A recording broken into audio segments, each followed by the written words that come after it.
When you think of Oregon, what comes to mind? Portland? Mount Hood? That Oregon Trail game you played as a kid but could never beat because everyone in your wagon kept dying of dysentery? Like other states in the US, Oregon has its fair share of supernatural legends. Let's talk about 5 creepy haunted places in Oregon. Everyone loves Italian food, right? Well, I don't know about you guys, but nothing quite hits my taste buds like a good chicken parmesan. But visitors to Mangiare Italian restaurant in Independence might get a side of ghosts for free.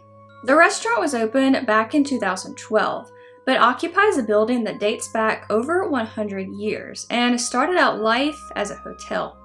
As the story goes, a 15-year-old girl named Eleanor fell in love with a man who soon went off to fight in World War I.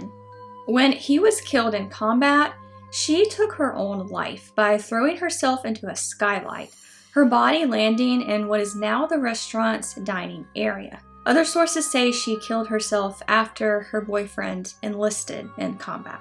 Legend has it that Eleanor's body left behind a bloodstain that nobody has ever been able to clean up.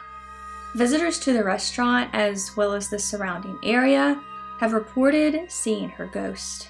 But is the story true? Probably not.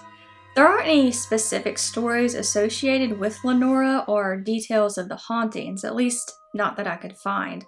She's also said to have died in 1912 after her boyfriend enlisted in World War I, which didn't even begin until 1914. Still, no doubt her story has been entertaining Portland visitors and ghost enthusiasts for over a century. If you watch this channel a lot, you know college campuses are a hotbed for alleged paranormal activity, and Oregon State University, whose main campus is in Corvallis, is no exception. There are multiple different stories here, but most of them seem to concern 2 places: Waldo and Sackett Halls. Stories from Sackett Hall suggest it's haunted by a girl named Becky, who was killed by a frat boy. Becky has been blamed for occasional fires and supposedly stands over people's beds. If she's doing this while they're sleeping, this story just took on a whole nother level of creepy. The story of Becky seems to be nothing more than just that, a story. Sadly though, Sackett Hall did play a part in a very real, very documented tragedy in 1974. One night in May, 20-year-old Kathy Parks was abducted from campus. She was killed and her body was taken over 250 miles to Taylor Mountain. Her skeletal remains were found there the following year. Parks, as it turned out, had been one of the early victims of the notorious serial killer Ted Bundy. At least one source I found said the hauntings of Sackett Hall could be contributed to Parks, but the stories were vague. But on to a much lighter story. Waldo Hall is said to still be home to Ida Kidder, the school's first librarian. Kidder lived in Waldo for many years when it was still a women's dormitory, until her death in 1920. She seems to be one of those ghosts who loved her home so much, she just never left. Students and staff have reported feeling an unseen presence when they were otherwise alone, doors slamming shut on their own, and furniture moving on its own. Others claim they see a woman disappear in front of them on a second-floor hallway or hear high heels on the floor. Personally, I find this last one a bit of a stretch. After all, it is a university, and I suspect a lot of women on staff wear high heels. Maybe even some men too. I'm not gonna assume. Another bit of speculation suggests the activity at Waldo Hall might actually be due to a squatter, which would make everything here creepy in a much different way. Not to be confused with the famous New Orleans cemetery of a similar name, Lafayette Pioneer Cemetery is a cemetery in the town of, you guessed it, Lafayette. Or Lafayette, we pronounce it differently down here. But while the name is pretty straightforward, the paranormal legends are anything but. The cemetery is said to be haunted by 2 women. Anna Marple, and Lena Imus. It's difficult to find accurate information on these women, at least not without doing some serious digging. Concerning Anna Marple, we do know that her son Richard was hanged in 1887 for the murder of a man named David Corker. Many people believe Anna was involved in the crime, but she was never charged. According to Find a Grave, Anna died in 1916 when she was in her early 70s. She wasn't buried in Lafayette Cemetery, but if you believe the legends, she still calls it her eternal home in a sense. Anna was said to be either a witch or a gypsy, depending on what source you read. As her son died, she cursed the town, saying it would burn 3 times. 2 fires in the city reportedly followed soon after, leaving residents waiting for that last one.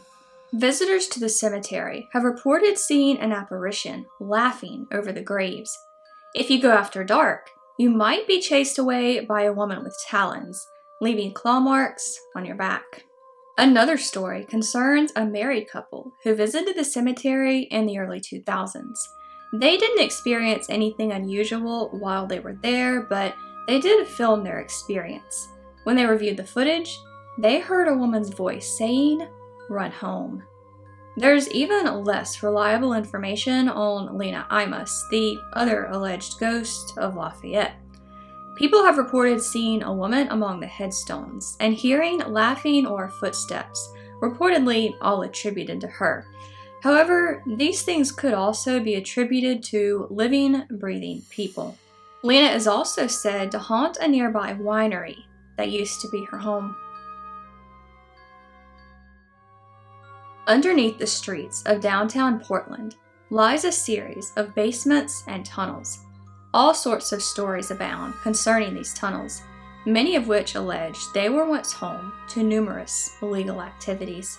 According to the stories, the tunnels were used in the early 1900s for shanghaiing, kidnapping someone and forcing them to work, usually on a boat. Stories abound of sailors or men at boarding houses being drugged, kidnapped, and dragged to the tunnels, forced to work as slaves. As you can imagine, this was a violent process, and there were numerous deaths in the tunnels, not only of Shanghaied sailors, but other kidnapping victims and people who were just in the wrong place at the wrong time. There is a lot of debate about whether these Shanghaied stories are actually true, but that didn't stop them from spreading and from earning these so-called Shanghai tunnels the reputation of being the most haunted place in the city.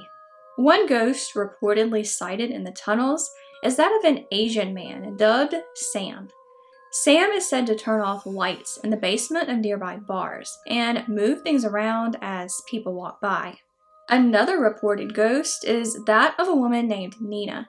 Nina was said to be a prostitute in life, until she was sedated and killed by being thrown down an elevator shaft. Nina is blamed for tugging on people's clothes or hair and things being moved around in the upstairs bars. She's also said to appear to those bar employees and customers, wearing either all black or all white. Unsurprisingly, the ghosts of sailors are also said to haunt the tunnels. People report seeing apparitions and feeling themselves being touched by a cold, wet hand. Other ghost sightings in the tunnel are believed to be those of gangsters, partygoers, or people who were unfortunately caught in the crossfire of illegal activity. Multiple tours of the tunnels were offered in the past, but most of them don't seem to be operating anymore. The legitimacy of these Shanghaian stories, as well as those of the hauntings, will likely continue to be debated for years to come. Also known as the Stone House, this building sits in Portland's Forest Park and, interestingly, contains the city's most remote public restroom. Commissioned in 1929, it was initially meant to be a pit stop with a picnic shelter and the aforementioned bathroom. But years before the actual house was built, a family who lived on the property became involved in a very dramatic and tragic situation. In the 1850s, the Balch family lived on the property. The family consisted of patriarch Danford Balch, his wife Mary Jane, and 9 children between them. Some they had together, others were from previous marriages. After moving to the area, Danford Balch hired a man named Mortimer Stump to help work on the grounds. Exactly what Mortimer did there isn't clear, but he did quickly fall in love with the Balch's 15-year-old daughter, Anna. Danford Balch wasn't too happy about this, even threatening to kill Mortimer if he didn't leave his property. Mortimer did leave, but he took Anna with him, and the couple got married. In November of 1858, Balch ran into his daughter and new son-in-law at a saloon in Portland. A confrontation ensued. Balch returned home after this confrontation, but he wasn't done yet.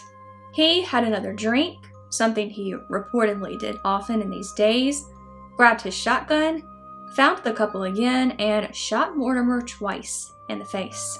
When Balch was arrested for the murder, he claimed his wife was a witch who had put a spell on him to kill Mortimer. Once in court, he claimed the shooting was accidental. But neither of these defenses held up, and he was convicted of the murder.